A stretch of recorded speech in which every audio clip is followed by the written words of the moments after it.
Salut à tous, c'est Nishop et on se retrouve aujourd'hui pour une analyse d'une vidéo sur laquelle je suis tombé cette nuit.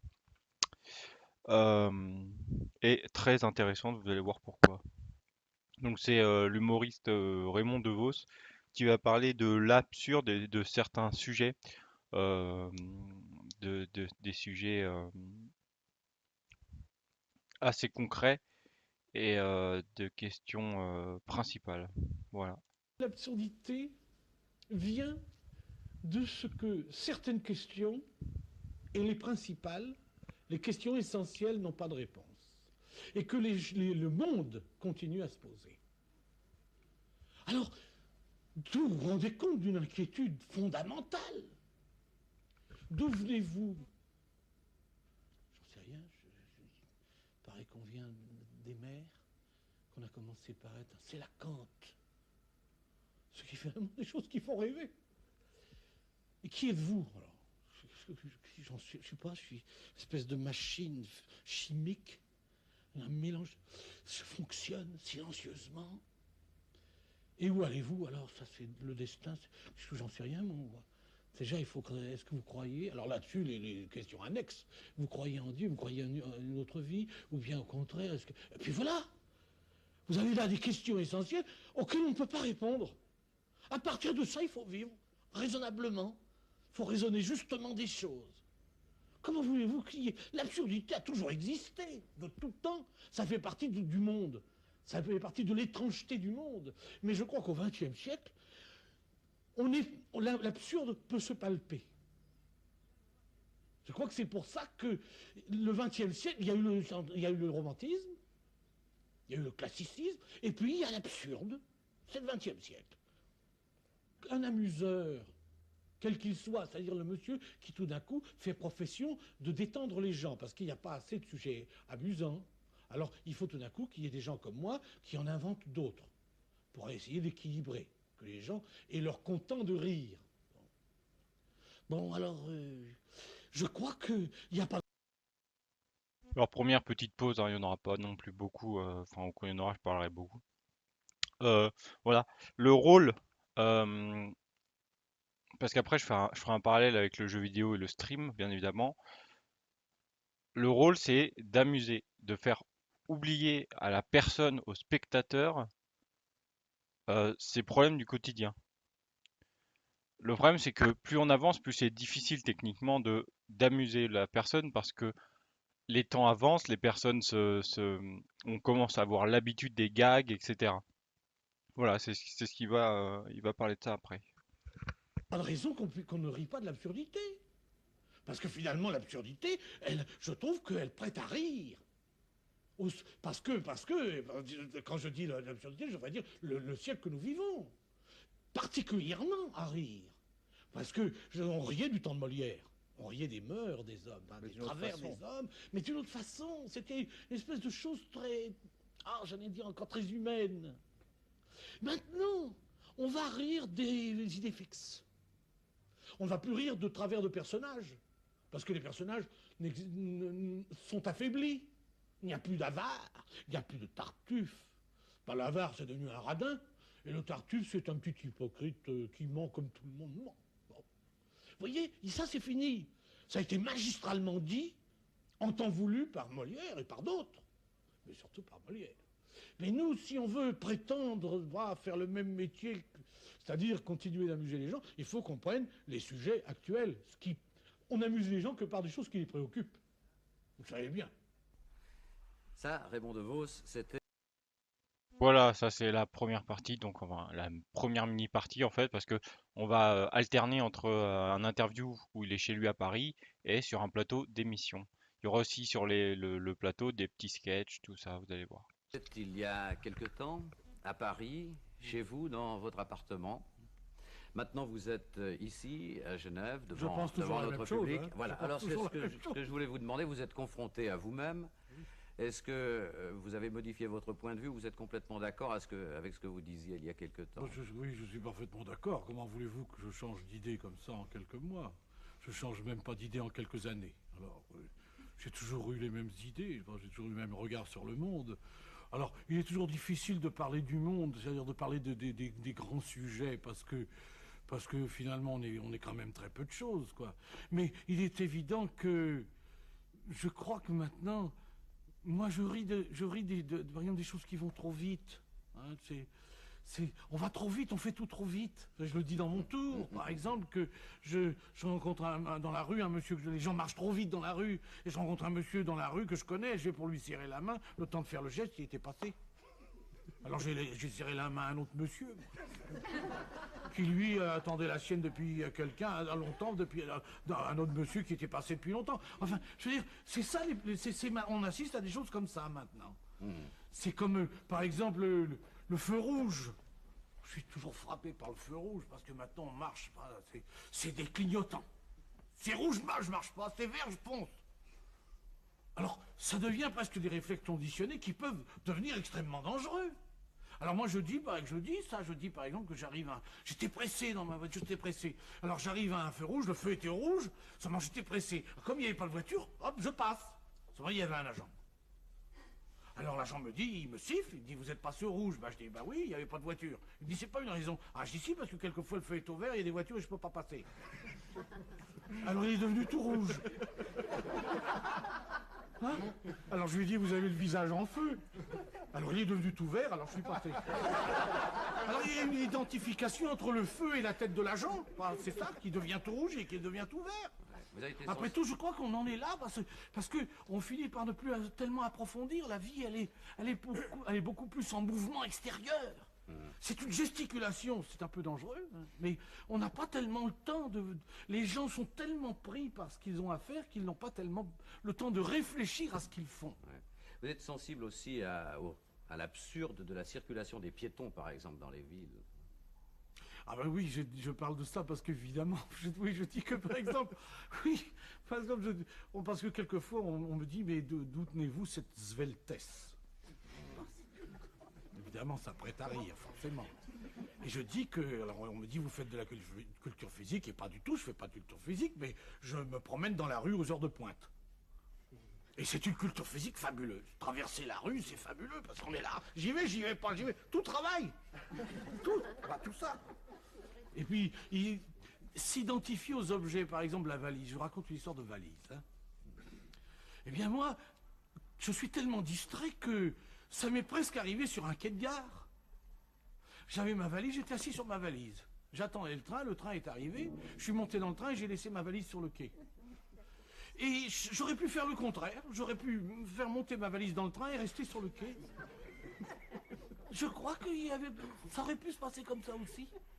Parce que la valise, c'est soi, hein. Sa valise, c'est soi. Alors moi j'ai écrit le monsieur qui se prend pour une valise. Parce qu'il y a des gens bizarres dans les trains et dans les gares, enfin, ça se dit. Et c'est vrai, moi un jour je monte dans le train, je vais pour mettre ma valise dans le filet, il y avait déjà quelqu'un. Alors je lui dis mais qu'est-ce que vous faites là? Il me dit j'attends. Je lui dis qu'est-ce que vous attendez? Il me dit j'attends qu'on vienne me retirer. Je dis mais qui êtes-vous? Il me dit je suis une valise. Il me dit vous portez bien vous monsieur? Il me dit je me porte comme une valise, j'ai des hauts et des bas. Tout ça. Je lui dis mais qu'est-ce qui vous fait croire que vous êtes une valise? Il me dit vous voyez bien mon côté cadre, j'arrive pas à me recycler. Je lui dis avant d'être une valise vous étiez bien quelqu'un. Il me dit oui j'étais un voyageur sans bagage. Je dis alors, il me dit alors le jour où j'en ai eu assez j'ai fait la valise. Je lui dis quel jour? Il me dit le jour où ma femme a fait la malle. Je lui dis vous avez encore de la famille? Ça. Il me dit oui j'ai une petite sœur.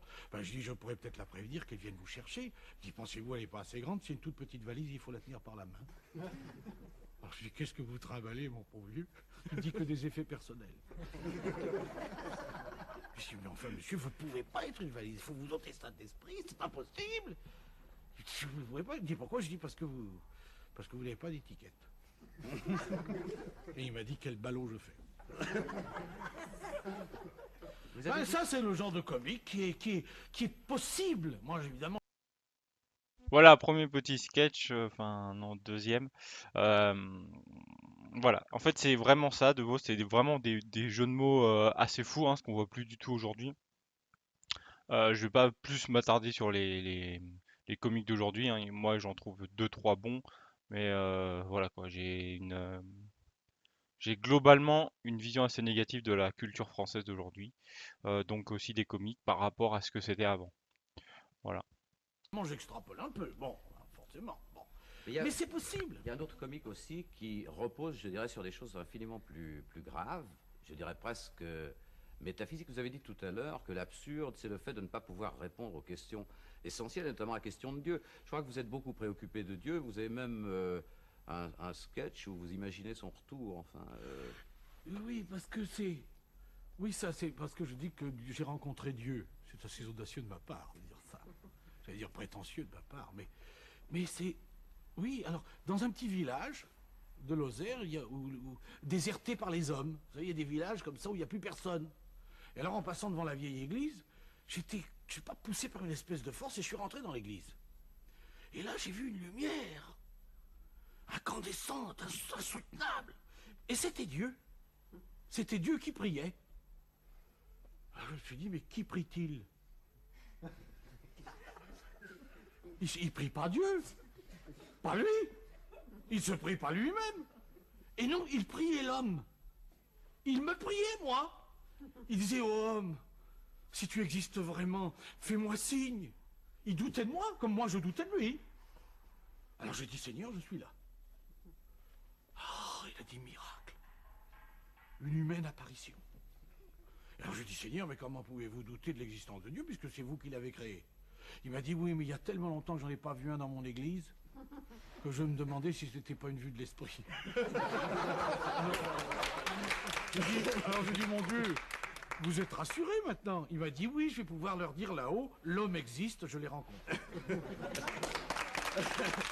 Alors, tout ça, il faut pas prendre ça à la lettre. Ce sont des boutades, c'est fait pour amuser. C'est fait pour... Parce que ce sont des problèmes terribles, les problèmes de l'existence de Dieu, le problème du ciel, le problème de la survie. Ce sont des problèmes très importants. Alors, il faut un petit peu aussi s'en amuser. Il faut s'amuser de tout. Sans ça, c'est pas supportable. Voilà, donc première partie de l'analyse, comme il dit, il faut s'amuser de tout et c'est quelque chose qui me pose problème moi aussi au quotidien. Je trouve que les gens sont trop sérieux pour des choses totalement absurdes. À la fin, et il le dira plus tard, à la fin on meurt tous, c'est quelque chose d'indéniable. Donc pourquoi sur le peu de vie qu'on a, on ne s'amuse pas en fait et on prend tout au sérieux. Surtout que il y a certaines choses, oui, il faut les prendre au sérieux parce qu'elles sont sérieuses et elles ont certaines valeurs.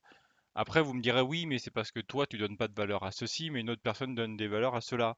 Mais un exemple fou, et encore une fois, ce sera dans l'éducation scolaire, puisque je suis en plein dedans, entre guillemets, et, euh, et j'adore critiquer l'éducation nationale, puisqu'elle ne se remet jamais en question, que ce soit professeur, n'importe qui dans ce foutoir. C'est que les gens ils prennent trop à cœur d'avoir un putain de diplôme, que ce soit un bac, un BTS ou quoi. Alors qu'en France, tout le monde a ça ultra facilement. Enfin, ultra facilement. On dit que c'est donné, etc. Mais enfin, le bac en tout cas c'est donné. Mais voilà, les gens prennent quand même ça au sérieux. De ouf. Les gens ils vont tryharder le truc et tout, alors qu'en fait on en a rien, en fait on en a rien à foutre, c'est un bout de papier. Enfin, et je le vois très bien encore pire en BTS où les gens n'arrivent pas à faire le parallèle entre le BTS exercice scolaire et la réalité. C'est là qu'ils tryhardent le scolaire et après tu les vois dans la réalité, ils n'arrivent pas à faire le lien et c'est totalement fou. Parce qu'en fait ils sont nuls dans la vie en fait, mais ils sont bons dans le scolaire. Et parce qu'ils prennent ça trop au sérieux en fait. Ils devraient prendre ça beaucoup plus légèrement. Et du coup, je pense qu'ils s'ouvriraient à la vie. Et en plus, du coup, ça leur ouvrirait des facilités au travail scolaire. Mais de toute façon, l'école ne veut pas qu'on s'ouvre à la vie. écoutons encore ce que vous nous avez dit il y a quelques mois à Paris, Raymond DeVos. L'inquiétude, finalement, on pourrait presque dire que ce sont les autres. Comme à Sartre, on disait, l'enfer, c'est les autres. Mais l'inquiétude, c'est qu'on va se frotter à des gens qui ont aussi des désirs. Si quelqu'un veut aller là au moment où vous y allez, vous allez vous bousculer. Vous voyez, je crois que l'inquiétude, c'est ça. Et puis alors, l'inquiétude fondamentale, c'est quand même, c'est la mort. C'est l'issue de la vie. C'est que, un jour, monsieur, il faudra rendre votre âme. Il faudra la rendre. Comme on rend son uniforme quand on quitte l'armée. Pour rentrer, oui, il faudra la rendre, monsieur. On le sait. Et cette inquiétude est essentiellement humaine. Parce que les animaux n'ont pas... Un animal, quoi qu'il pressent la mort au moment où elle vient. C'est quand même, il y a quand même des choses. Mais l'animal ne réfléchit pas. Alors l'animal, le passé, hein, il ne sait pas ce que c'est, l'avenir, il ne sait pas ce que c'est. Il connaît le présent. Or l'homme, vous savez que c'est pour ça que l'homme est difficilement et rarement heureux. C'est que je crois qu'on pourrait dire que le présent, c'est jouir de le bonheur, c'est jouir de l'instant. C'est-à-dire, c'est apprécier le moment présent. Or, la plupart des gens n'ont pas le loisir d'apprécier le moment présent. Parce que c'est hypothèque. Ah, ou bien ils se tournent vers le passé, et c'est la mélancolie. Ou bien alors, c'est vers l'avenir, et c'est l'incertitude. De quoi demain sera fait. Et puis, au bout de ça, qu'est-ce que c'est? Qu'est-ce qu'on lui promet? Qu'est-ce qu'on lui promet à l'homme? La mort, monsieur. Comment voulez-vous qu'il n'y ait pas une inquiétude fondamentale? Et puis, il y a encore une fois cette espèce de stupeur que peut éprouver quelqu'un simplement dans le fait d'exister. Qu'est-ce que vous voulez? Ou vous posez des questions, vous ne vous en posez pas. Si vous commencez à vous en poser, il faut les poser toutes. Or moi, je dis que de constater simplement que j'existe, la curiosité de la vibration de la vie, rien que ça, je trouve ça fabuleux. Je l'explique, je ne comprends rien. Je comprends pas ce qui m'arrive, ce qui arrive aux autres. Je crois que, moi, quand je rencontre quelqu'un qui vit, j'ai envie de lui dire, qu'est-ce qui vous arrive? Vous vivez. Alors, comment avez-vous pris ça? Comment vous en êtes-vous rendu compte? Et au moment où vous êtes rendu compte de ça, qu'est-ce qui vous a traversé l'esprit? Vous êtes dit, je vis, j'existe, je suis. Raymond Devos, comment se traduit? C'est intéressant ce qu'il a dit, hein, donc je vis, j'existe, c'est ce qui manque aujourd'hui. Les gens comme... alors c'est une phrase qui revient beaucoup, je trouve, depuis les 3-4 dernières années, peut-être qu'elle était là avant, mais moi je l'avais pas mal entendu là, c'est les gens sont morts mais ne le savent pas. C'est-à-dire que bah, ils sont pas, ils sont pas vivants, comme il l'a dit. Et du coup, oui, voir des gens qui vivent et qui réussissent à ne pas être un copier-coller de ce qu'on veut qu'ils soient, enfin voilà quoi, enfin, qui ont leur propre personnalité, leur propre personne, leurs propres rêves, et qui donc ont des capacités que beaucoup n'ont pas, bah, c'est assez incroyable. Et je ressens exactement la même chose quand je vois quelqu'un entre guillemets donc de différent alors que finalement il est humain et c'est les autres qui sont pas humains puisqu'ils sont morts et qui ne le savent pas.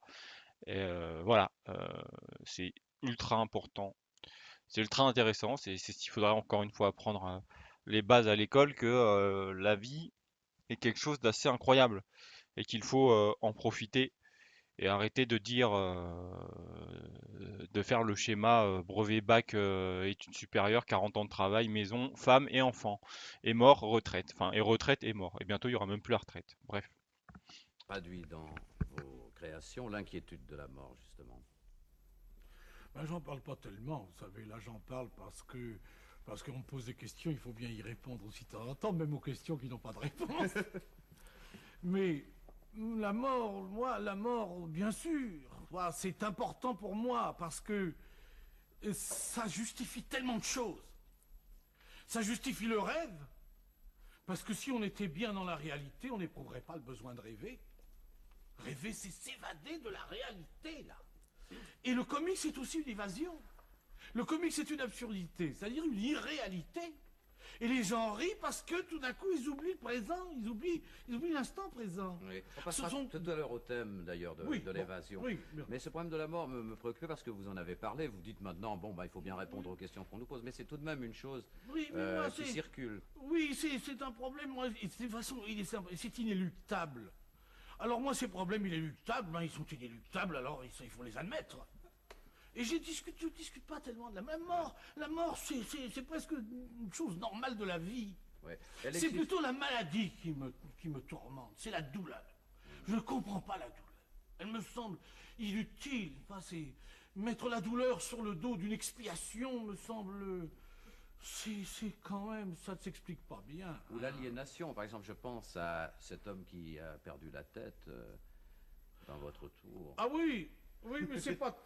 Oui, mais ça, c'est au sens figuré. Ouais. C'est parce que, oui, je dis, c'est parce que vous voulez me le faire dire. J'ai bien compris. C'est parce que, oui, je dis que il y a des gens qui perdent la tête comme ça. Et un jour, moi, dans la rue, je rencontre quelqu'un, il était comme ça, il disait j'ai perdu ma tête, tout ça. Alors je lui dis, et celle que vous avez dans les mains?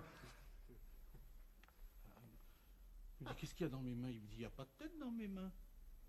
Il dit, vous dites ça pour me rassurer, hein? Mais je ne suis pas dupe. J'ai perdu la tête et puis il faut que je la retrouve à tout prix, j'en ai besoin, tout ça. Alors je lui dis, mais pourquoi avez-vous besoin de votre tête? Il me dit, pour me pendre. Ah. Je lui dis, vous voulez vous pendre? Il me dit, oui, et je peux décemment pas me pendre sans ma tête. Et vous pourrez toujours vous prendre par les pieds. Ah, il me dit, ça m'est pas venu à l'esprit. Et puis il me dit la réflexion, non, parce qu'on va dire, oui, il s'est pendu par les pieds, mais sa tête court toujours. Je dis, bon, il s'entête, prenons le contre-pied. Et je lui dis, à quoi ressemblait-elle votre tête avant que vous ne la perdiez? Alors il sort une photo, il me dit, ah ça, monsieur, ça. Ah, je lui dis, c'est drôle, j'ai déjà vu cette tête-là quelque part. Il me dit, ça m'étonnerait, j'y ai jamais mis les pieds. Et puis vous aviez l'air plus grand là-dessus. Il me dit, forcément, j'avais une tête de plus. Et puis vous aviez déjà le regard fuyant. Il me dit, oui, et comme ma tête a suivi mon regard, j'ai perdu de vue. Alors, quand j'ai vu que c'en était à ce degré-là, j'ai dit, il faut que je fasse quelque chose pour ce malheureux. Alors j'ai sorti un miroir. Un miroir que j'avais dans la poche, comme ça, je lui ai présenté. Je lui ai dit, dites-moi votre tête, ce serait pas celle-là par hasard? Oh, il me dit, toute réflexion faite. Il me dit, où était-elle? J'ai dit, elle était sous vos yeux. Il me dit, c'est pour ça que je la voyais pas. Il me dit, monsieur, vous me sauvez la vie, je vais pouvoir me pendre sans arrière-pensée. Alors il a accroché une corde à une poutre, il a fait un nœud coulant au bout de la corde, il a glissé le miroir dans le nœud coulant, il a serré, il a pendu son miroir. Seulement la corde s'est rompue et le miroir s'est brisé. Alors il s'est repris la tête dans les mains. Ma tête! Il me dit, quoi, vous l'avez retrouvée, votre tête? Il me dit, oui, mais maintenant elle est cassée. Parce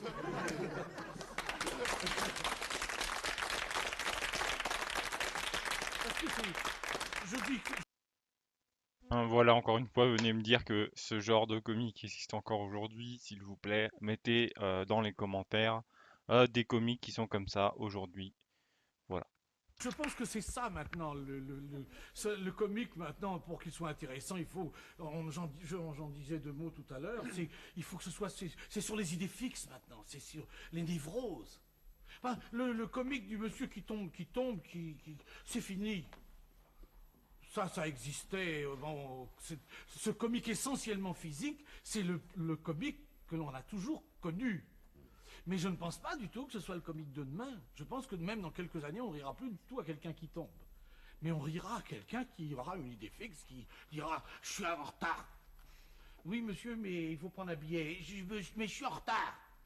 Oui, mais monsieur, prenez un billet parce qu'il faut que vous preniez. Je sais bien que je vais prendre un billet, mais je suis... Ouais, une espèce des obsessions, je crois que c'est ça. Je dis pas que c'est mieux, hein. Mais je crois qu'on va... C'est ça, on va arriver, D'ailleurs, vous savez bien que le mental, tout de même, est très éprouvé hein, dans la vie moderne. Très éprouvé.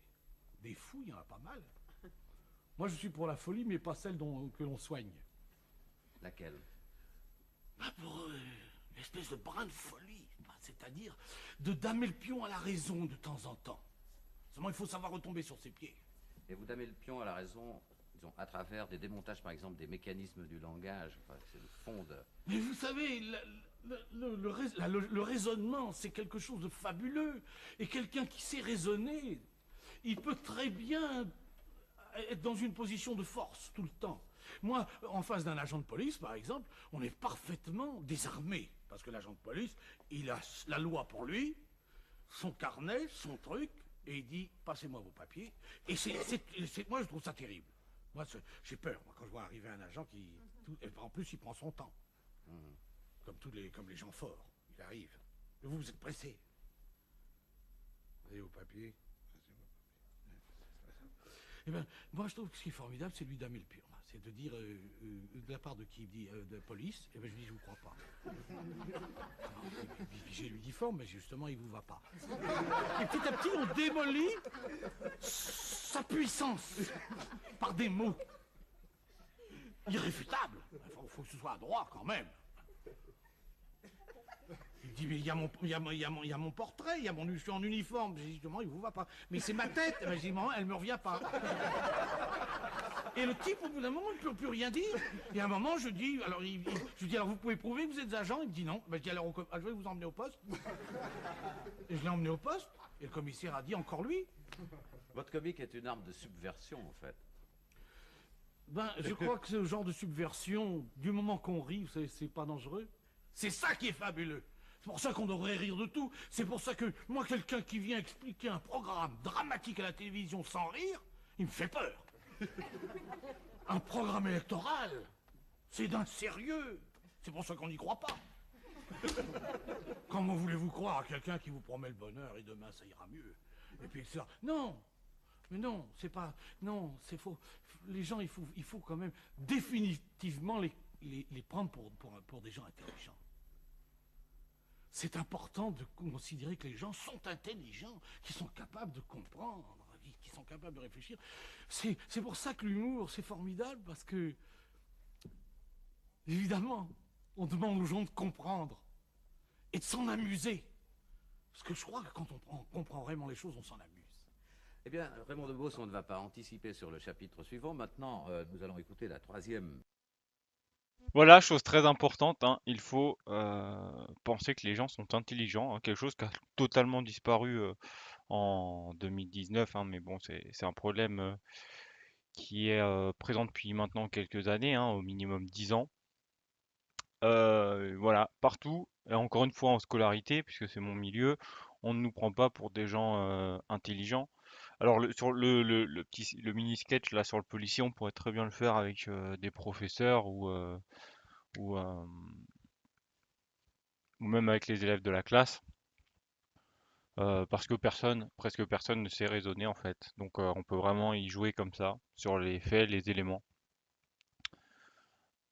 Voilà. D'ailleurs, en vrai, les journalistes d'aujourd'hui, certains professeurs, les médias, même les streamers, font ce genre de choses pour tromper l'audience, pour la manipuler, parce que ils pensent qu'elle n'est pas intelligente et les viewers, les spectateurs, vu on les a éduqués, on les a construits comme ça, à travers les différents streams et les 3-4 dernières années de Twitch, eh ben, ils prennent ça et ils mangent ça comme ça, brut, à chaque fois.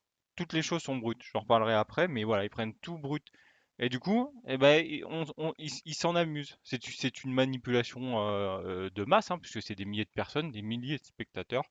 Et j'en parlerai après. Mais oui, ce fait qu'il faut prendre les personnes, et c'est quelque chose dans la démocratie qui va devoir en France vraiment se faire, bon, plus globalement dans le monde, hein, mais en France, puisque je suis français, qu'à un moment donné, il va falloir se dire que la population française n'est pas forcément assez aujourd'hui intelligente, hein, du fait des 30 dernières années, pour évoluer et faire évoluer la démocratie, mais elle peut le devenir, elle peut le redevenir. Elle peut à un moment donné se dire oui, nous avons un avenir en fait. Et c'est ce qui manque aux Français, se dire oui, nous avons un avenir. Ne pas se dire oui, bah, c'est quelqu'un qui va venir sérieusement, comme il le dit, avec un programme et dire demain, ne vous inquiétez pas, asseyez-vous devant votre télévision, demain ça ira mieux. Bah en fait non, au bout d'un moment, il faut se dire non en fait, c'est pas possible, c'est une chimère, ça n'existe pas. Comme il dit, c'est pas possible que quelqu'un vous dise oui, demain ce sera le bonheur, et tout seul comme ça. La France, c'est 66 millions de personnes, c'est pas 20 personnes qui peuvent changer tout en fait. C'est un mouvement national qu'il faut. Voilà, et quand je dis national, c'est pas extrême droite directement, hein, non, c'est vraiment la population, hein, c'est la personne. Faut que quand le matin elle se lève, ces 20 prochaines années, c'est une construction qu'elle doit faire pour une construction globale en fait. Faut arrêter de penser à soi tout le temps. Voilà. Et surtout prendre les gens au sérieux, faire qu'ils deviennent intelligents par l'éducation, par les médias, par la réflexion, par le comique. Séquence qui a été filmée dans votre appartement à Paris et où il est question justement de la fuite de la réalité, de l'évasion. Et nous avons l'occasion à ce propos de parler de la façon dont vous concevez votre métier. Je ne sais pas ce que je serais devenu si je n'avais pas été hanté par l'idée d'amuser les gens. Finalement, c'est une espèce de hantise chez moi. C'est quand même tout le temps, comme j'essaie tout le temps de faire en sorte que les gens échappent à la réalité, car ça se résume à ça. Et moi, la réalité, je la trouve, si je n'avais pas cette espèce de possibilité de rentrer dans le rêve, je la trouve quand même assez insupportable, je ne vous le cache pas. Et je ne sais pas, moi, avant d'exercer ce métier, j'ai très mal accepté la réalité. Je l'ai très mal supporté. Je la trouvais, j'avais du mal à m'y mouvoir. Moi, aller dans la vie, faire des choses, frapper aux portes, entrer en communication avec les gens, m'a toujours semblé des épreuves. Je ne suis pas très fort, je ne suis pas très solide, je ne suis pas un homme solide. Moi, j'ai toujours été tiraillé par... J'ai toujours hésité, si vous voulez. Et les gens qui n'hésitent pas me font peur. Vous avez envie de leur demander comment est-ce qu'ils font? Ah, quand quelqu'un me dit alors ça se fait comme ça, vous faites ça comme ça, ou vous allez là et vous faites ça, déjà ça me fait un peu peur. Parce que, quelquefois d'ailleurs, j'admire la personne qui est aussi positive. Mais tout de même, je trouve ça un peu inhumain. Je trouve que moi j'aime bien les gens qui tout d'un coup se laissent bercer quand même. Ils se laissent bercer par les contradictions. Ah, ça, ouais. Moi, j'aime bien les gens qui ont un peu le regard vague. Faut point trop non, parce que tout de même, n'exagérons pas. Et qui ont des Mais quand même, inquiétudes. il y a des gens on sent que, c'est-à-dire, on sent que les sens sont en éveil tout le temps, qui reçoivent des impressions. Il n'y a pas que la tête qui juge froidement. Un œil froid comme ça qui vous juge, c'est toujours très agaçant. Mais quelqu'un qui vous regarde ou qui contemple les choses, moi j'ai toujours trouvé ça beau. C'est les gens qui éprouvent. Comment voulez-vous que les gens qui éprouvent soient extrêmement positifs dans leurs décisions? C'est pas possible. Ils sont bombardés d'impressions. Alors c'est quand même, ils sont assez vulnérables ces gens-là quand même. Quelquefois, il leur arrive des choses. Ça fait mal. Ça fait mal parce qu'ils ne sont pas tout à fait dans la vie. Ils sont dedans, si vous voulez. Ils sont dans les impressions de la vie, mais ils ne sont pas dans le mécanisme de la vie. Et la mécanique, vous savez, hein, elle est là. Elle tue. Vous venez de parler, Raymond Devos. Alors voilà une petite analyse sur les personnes qui vivent les choses. Moi, je le traduis comme ça. Alors c'est une analyse où c'est moi qui traduis les choses, hein. Peut-être qu'il a pas voulu dire ça, mais qui vivent les choses, pas des robots en fait. Enfin, pas des robots plutôt. Et ça aussi, c'est quelque chose aujourd'hui, bon, c'est beaucoup des années plus tard, hein, voilà, c'est 1974, donc bon, il a bien vu le futur quand même.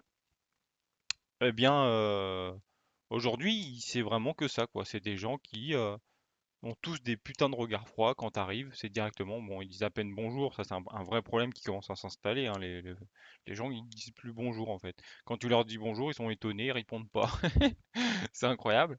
Euh, et aujourd'hui, c'est encore plus exceptionnel, oui, les gens qui vivent les choses, qui devant, par exemple, moi, je vais vraiment lier ça à la culture, qui, face à un livre, face à un film, vont réussir à interpréter les choses. Vont pas juste se dire, et je peux faire le parallèle avec les derniers Avengers, hein. Les gens qui ont fait, ah oui, mais il y a ça dedans, oui, mais ça c'est pas très bien, oui. Mais on s'en fout, en fait. Enfin, on s'en fout. Arrête d'être terre à terre comme ça. En fait, arrête de. Il n'y a pas des grosses erreurs de cinéma, il n'y a pas des grosses erreurs de scénario, etc. Enfin, au bout d'un moment, c'est un comics. Ils ont raconté leur vision d'un comics. Et moi, je trouve que c'est plutôt réussi. C'est 10 ans de comics racontés, avec différentes aventures, etc. C'est réussi. Arrête de venir et faire ah oui, mais il y a ça, ça c'est pas cohérent, etc. Mais on s'en fout. Enfin voilà, t'as passé 3 heures dans le cinéma, voilà, t'es sorti, t'es content. Tu dis putain, ça fait 10 ans, ça va, enfin les 10 ans d'attente, elles valaient largement le coup. Puis, puis même, c'est un événement de vivre ce genre de choses en fait. Et ça, c'est sur beaucoup de choses, quoi. Il faut toujours que ce soit logique. On va toujours vers le terre à terre. Et jamais on s'élève, en fait. Et voilà, c'est la grosse critique que j'avais à faire sur ce point. De ces gens qui sont trop sûrs d'eux dans la vie et qui sont un peu effrayants de ce fait même. Et je crois que là, on touche à un mécanisme même de votre création, puisqu'au moment où vous avez enregistré cette conversation, vous n'avez pas encore écrit un sketch Oui, exactement sur ce ça m'a thème. assez étonné, hein, parce que d'ailleurs tout m'étonne dans ce que j'ai dit, parce que c'est très difficile d'expliquer les choses. Il y a des choses qu'il ne faudrait pas expliquer. Mais ce qui me frappe là, c'est qu'un peu plus tard, ça a dû être fait il y a combien, 3 mois, je sais pas, j'ai écrit un sketch qui s'appelle Regard d'intelligence. Et où je dis que les gens qui me regardent comme ça avec un regard intelligent me gênent. Un regard intelligent qui me pénètre, ça me dérange. Et que je préfère les regards naïfs. Sont de merveilleux regards, les regards naïfs sont des regards d'enfants. Et que, alors un jour, nous nous trouvions entre gens du même regard, pas, hein, et tout d'un coup, il y a un type qui est entré et qui a braqué son regard intelligent sur nous. Ben, c'était comme une agression. Hein. Alors nous regardions comme ça, naïvement, nous étions aux anges, nous nous regardions dans le blanc des yeux, et tout d'un coup, ce type qui s'immisçait avec son regard intelligent dans notre naïveté. Alors nous l'avons regardé avec des yeux ronds, ça. Et lui, ça, il s'est senti gêné. Il ne savait plus où poser son regard. Il a compris que sa vue dérangeait tout le monde parce qu'il était intelligent. Alors il est sorti. Alors, resté entre nous, nous nous sommes regardés comme ça. Et je crois bien que dans nos yeux étonnés, il y avait comme une petite lueur d'intelligence. Vous avez parlé de la réalité, du fait que la réalité vous faisait peur, que vous aviez de la peine à la supporter, que vous aviez envie de la fuir. En réalité, est-ce que vous ne regardez pas au contraire la réalité tout à fait en face et vous nous la rendez évidente et supportable? Écoutez, oui, je pense qu'il y a quelque chose comme ça. Mais j'allais vous dire autre chose. Quand on rêve, qu'est-ce qui revient? Ce sont des impressions de la réalité. C'est parce qu'il y a la réalité qu'il y a le rêve.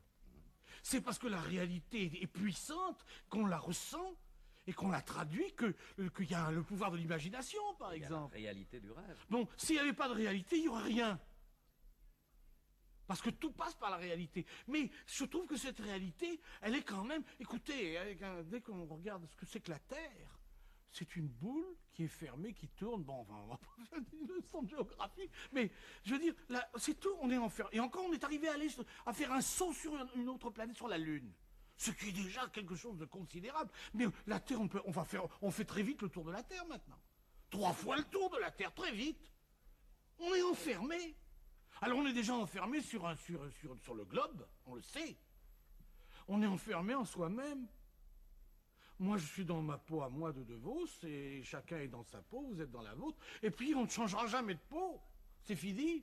On a un destin. Moi, je crois que c'est comme ça, mais enfin. Mais par votre métier, vous essayez d'en sortir. Vous êtes mime, vous êtes clown, vous êtes musicien. Vous adorez d'ailleurs les mimes et vous aimez ce monde imaginaire qu'ils savent faire surgir. Oui, mais... Moi, je vais vous dire, ce qui me hante, hein, c'est la conscience. Enfin, moi, j'ai ma conscience qui est une conscience d'homme, mais j'ai un peu l'impression qu'elle doit se rejoindre avec la conscience du monde, c'est-à-dire la conscience universelle. On doit être très proches au fond les uns des autres, bien qu'enfermés dans sa personnalité. C'est pour ça que les rapports sont difficiles, en même temps, quand ils se font, ils sont merveilleux. Ben, c'est l'amour. L'amour, c'est quand même se fondre en quelqu'un d'autre. Ben, ce sont des actions fabuleuses qui nous sont données. Et alors, il y a donc ça. Pour s'évader de soi-même, il y a, la première des choses, c'est aimer. C'est aimer quelqu'un d'autre. Et puis, il y a le rêve. Hein, ce que je disais, c'est tout d'un coup rentrer dans cette espèce de monde, d'un autre monde d'images et de vibrations. Et il y a le rire, qui est une espèce de défoulement extraordinaire, mystérieux, qu'on explique très mal, qui fait que tout d'un coup, on rit d'une chose. Bah, Et à ce votre propos, sketch- vous savez, je vais vous faire une confidence, je ne sais pas si je ne l'ai pas déjà dit, mais c'est assez fabuleux. Mais enfin, c'est pour toujours revenir quand même à des choses moins sérieuses. C'est que, vous savez pourquoi on rit? On rit avec le visage, c'est parce que les zygomatiques sont les muscles les plus vulnérables, c'est-à-dire les plus fragiles. Alors, comme le rire, c'est une décharge d'énergie rapide qui se libère comme ça, alors elle se libère en faisant vibrer les muscles. Comme les muscles du visage sont les plus fragiles, on rit en faisant ça. Mais supposez que, par exemple, les muscles du fessier soient encore plus vulnérables, on rirait comme ça. Ce serait fabuleux. Alors quand même, la nature est bien faite, comme on dit. Il vaut mieux quand même que de rire comme ça que de rire comme ça. Quoique Buster Keaton, il rit comme ça. On le Il verra. rit pas, lui. On le verra tout à l'heure. Il rit pas. Mais je voudrais revenir au monde imaginaire, au monde des mimes, parce qu'il y a une idée extraordinaire dans votre spectacle. C'est, au fond, la réalité de l'imaginaire, c'est-à-dire de ce mime qui crée des objets et qui Ah l'oublie. oui, c'est les objets. l'évocation. Oui. Par exemple, je le dis dans mon tour, évidemment, je Ouais. vois très bien que vous êtes en train de vouloir que je fasse mon tour. Enfin, c'est autre chose. Mais c'est par exemple la force de l'évocation, le pouvoir de l'évocation. Évoquer des choses. Moi, je trouve d'ailleurs que c'est ça, le spectacle de demain, c'est un spectacle d'évocation. Faut pas tout montrer. Il faut évoquer des choses et les gens mettent des images après sur vos évocations. Bon, enfin. Alors, dans mon tour, je dis, par exemple, pour montrer le pouvoir d'évocation des choses, c'est que avant, je faisais du mime. J'ai complètement arrêté parce que qu'avant, je mimais le monsieur qui fume une cigarette comme ça, en public. Alors là, je prenais une cigarette, je mets ma cigarette, comme ça, et ça plaisait. Alors les gens m'en demandaient une autre. Alors j'en mimais une autre. Puis j'arrivais à mimer 5 ou 6 cigarettes dans la soirée avec les rappels. Et puis un soir, le directeur me dit, ce soir, mettez le paquet, il y a des fumeurs dans la salle. Alors j'ai mimé tout le paquet comme ça. Alors ça a plu, un trio. Alors le lendemain, j'ai remimé le paquet. Et puis j'arrivais à mimer mon paquet tous les jours. Je ne pouvais plus m'en passer. Alors, quand j'ai commencé à mimer la toux, j'ai dit, je vais arrêter, je vais pas me mimer la santé, quoi. Raymond DeVos, nous allons passer maintenant au deuxième chapitre de cette émission, qui est consacré à Eugène Ionesco. Vous connaissez bien le théâtre d'Eugène Ionesco, d'ailleurs vous avez été acteur au début. Oui, oui. Est-ce qu'il y a... Je le connais, je l'ai jamais joué. Alors, je pense pas que quand... il vaut mieux jouer Ionesco. Je crois que les gens qui jouent Ionesco le connaissent mieux que moi. Mais enfin, c'est autre chose. Parfois on dit que vous, dans votre métier, vous maniez l'absurde. Ionesco est considéré comme un auteur dramatique de l'absurde. Est-ce qu'il y a des rapports que vous voyez entre son univers et le vôtre? Oh, c'est évident ça, parce que chez Ionesco, déjà, c'est le quotidien. Il y a une espèce de poésie du quotidien chez Ionesco. Des phrases que l'on répète comme ça. Moi, je suis très touché par ces phrases-là. Bon, alors, tu vas aller faire les courses? Oui. Oui. Bon, dis donc, si tu passes devant le marchand de tabac, achète-moi donc un paquet. Oui. Des phrases banales, d'une banalité, et qui se redisent, qui se répètent. Alors, c'est tout le train-train de la vie, c'est toute la mode. Et ça devient une espèce de poésie par sa répétition. Parce que c'est redire les choses. Pas comme ça, tu vas bien, ça. Ben écoutez-nous, bonjour, ça va? Tu vas bien, ça va? Et toi, ça va? C'est tout. C'est d'une banalité. Et chez Ionesco, ça devient extraordinaire parce que c'est un poète, Oui. parce que c'est un grand artiste et qui traite ça d'une façon. C'est dans le rythme de la vie, c'est le quotidien. Vous savez, c'est très important. Je vais vous dire pourquoi. Parce qu'on parle d'insolite. Ben l'insolite, c'est le quotidien. Si l'insolite, c'est le mystère du quotidien. C'est pas l'apparition. C'est pas une chose transcendantale, c'est pas tout d'un coup, j'ai vu quelqu'un apparaître. C'est pas ça, là, ça c'est le mystère. C'est le miracle. Ah, ça c'est tout. Tandis que l'insolite, c'est des troubles. C'est sentir la présence de quelqu'un ou sentir que quelque chose se dérègle dans la vie quotidienne. Il n'y a pas de miracle, il n'y a pas de grands événements, et il y a un tas de petites choses qui se dérèglent. C'est ça, l'insolite. Voilà, alors je voulais revenir sur l'analyse globale de la vidéo, sur le streaming. C'est que c'est ça en fait, c'est que aujourd'hui le problème du stream et donc du jeu vidéo parce que c'est affecté par les deux pour moi sont finalement liés, ce qui est très étrange, mais voilà, c'est comme ça. C'est que les streamers d'aujourd'hui n'arrivent plus à faire évader les gens. Et c'est de leur faute parce qu'ils sont tellement liés à vouloir gagner de l'argent. Ils sont tellement liés à vouloir plaire aux gens que déjà ils deviennent tous pareils. Ils prennent beaucoup les spectateurs pour des imbéciles. Comme je l'ai dit, ils pensent qu'ils ne peuvent pas réfléchir. Et donc il faut des choses faciles comme Fortnite, comme League of Legends, comme beaucoup de jeux, comme beaucoup de façons de streamer, leur façon de streamer aussi. Et donc ils arrivent plus à faire évader les gens.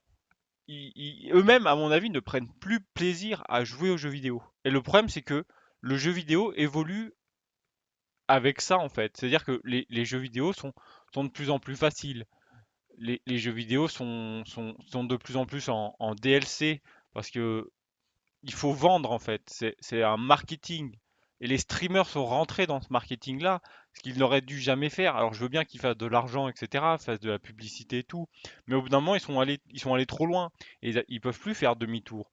Et même il y a des gens, et encore une fois je le dirais, mais je vais dire le nom, Zerator. Zerator, c'est pas Zerator, c'est pas un personnage Zerator, c'est une marque.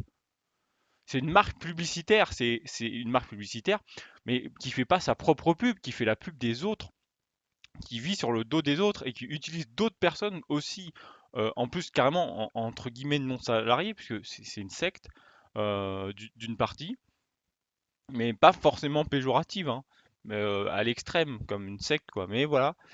Et il y a plus tout ça. Et du coup, on ne s'amuse plus. Le jeu vidéo n'est plus amusant.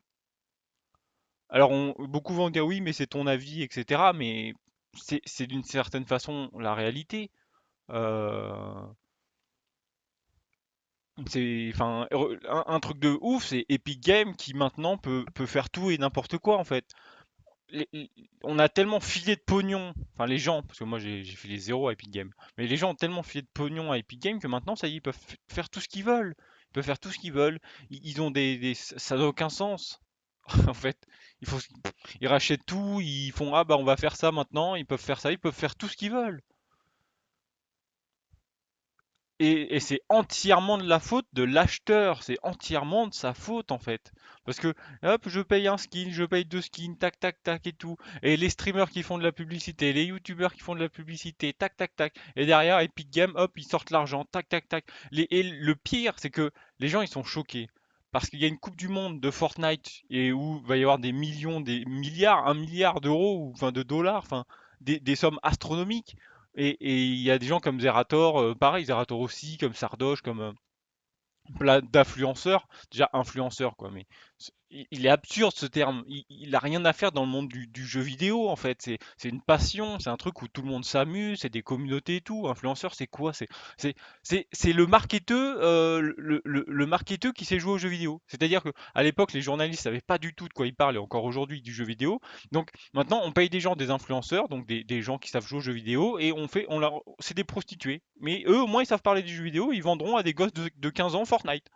Et c'est toutes ces personnes-là qui ont vendu Fortnite et tout, et qui parfois le critiquent en plus, c'est ça qui est énorme, quoi, et qui critiquent le système, et donc ils vont critiquer la Coupe du Monde de Fortnite, mais si on en arrive à une Coupe du Monde de Fortnite, bah, c'est à cause de Twitch, c'est à cause de vous les influenceurs, c'est à cause de tous les joueurs qui se sont de la nouvelle génération qui n'a pas su prendre l'apprentissage du jeu vidéo et que le jeu vidéo c'est pas seulement du marketing, c'est pas seulement des influenceurs, c'est pas seulement des DLC, qu'à un moment donné, oui, un jour ça existait, des jeux vidéo qui étaient vendus, bon, je sais pas, voilà, le prix 40, 50, 60 euros, mais t'avais tout le putain de jeu à l'intérieur. Oui, ça existait un jour en fait, où il n'y avait pas un milliard de trucs. Oui, un bon scénario, un long scénario de 40, 50 heures, ça existait. Un truc où, quand tu finissais ton jeu, t'étais en mode, oh putain de merde, ça existait. Oui, des E3 incroyables où les jeux ils sortaient à la fin de l'année, oui, ça existait, en fait.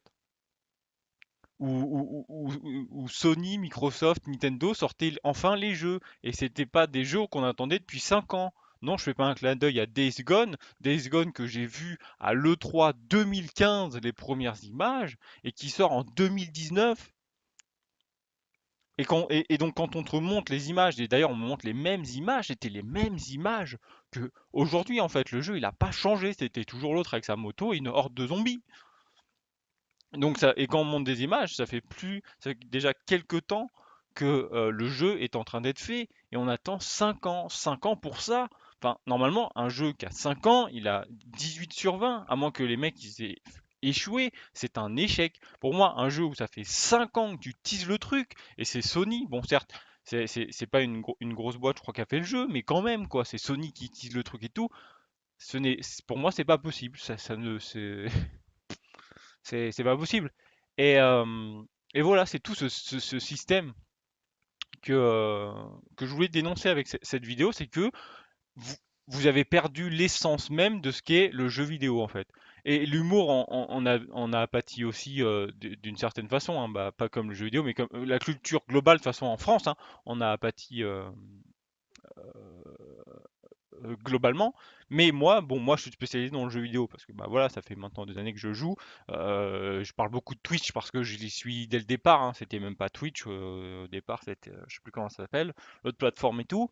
Que j'ai vu des personnes qui n'ont pas réussi et alors qu'elles jouaient, etc. Et que tu sentais que eux c'était le jeu vidéo en fait. C'était vraiment ils s'évadaient eux-mêmes dans le jeu vidéo, ce qui faisait que c'était des bons streamers et que tu t'évadais avec eux. Il y avait un projet de construction derrière. Je sais que derrière, j'allais pas finir chez Ubisoft, j'allais pas finir chez Epic Games, j'allais pas finir vendu en fait, comme une vache. Aujourd'hui, je vais chez Zerator, je vais chez Mister MV, je vais chez tous ces streamers-là. Je sais qu'à la fin, ils vont me vendre un truc, ils vont me vendre un produit. Je suis Mais derrière, ils vont faire ah oui, et derrière, ça va faire des streams E3 où ça va se foutre de la gueule de Sony, de Microsoft et tout. Mais ça n'a aucun sens en fait. Je peux pas te croire.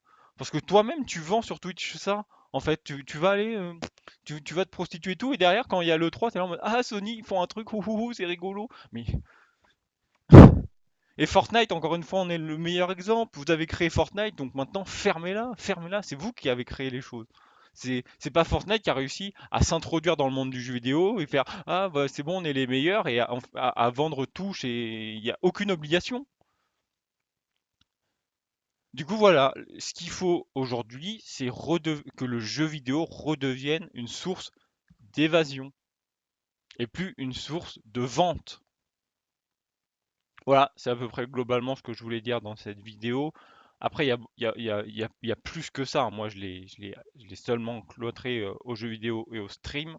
Bon, cette vidéo, elle est longue, hein, puisqu'on a regardé la vidéo entièrement. Mais globalement, ce qu'il y a à dire, bon, l'humour, bon, bah voilà, les jeux de mots et tout, ils sont magnifiques, hein, l'histoire de la valise et du mec qui a perdu sa tête m'amuse beaucoup. Les autres sketchs, c'est pareil, hein. Bon, je mettrai cette vidéo cette vidéo dans la description, le lien, mais allez voir les autres sketchs de Raymond DeVos. Voilà, donc faire réfléchir les gens, arrêtez d'être trop sérieux, ça n'a aucun sens, ça n'a aucun sens. À la fin, vous allez mourir, vous allez tout perdre, je vous le dis, et ce n'est pas triste en fait, parce que c'est triste si vous vous prenez au sérieux en fait. Si vous vous prenez pas au sérieux et que vous vous dites, bah vas-y, je vais tout donner et vraiment donner le maximum de moi-même et ne pas être arrêté par les autres, et ben vous verrez, c'est pas triste. Alors que oui, si vous vous mettez au sérieux en mode ah, je vais réussir ça, il faut que ce soit comme ça, tac tac tac, bah à la fin il y aura forcément des regrets parce qu'en plus vous allez vous pousser vers l'avenir. Au bout d'un moment, quand vous voyez que votre avenir il est pas bon, la mort, bah vous allez voir le passé, nostalgie, hop, c'est comme il a dit, hop et c'est fini. Votre vie elle est terminée. Vous serez dans la tombe que hop, vous aurez rien vu, rien vécu. Voilà. Et, pour finir, bah oui, hein, il faut arrêter de prendre, il faut arrêter de, de tout, euh, putain, il faut arrêter que le jeu vidéo soit un média de vente et pas un média d'évasion. Voilà, à très bientôt.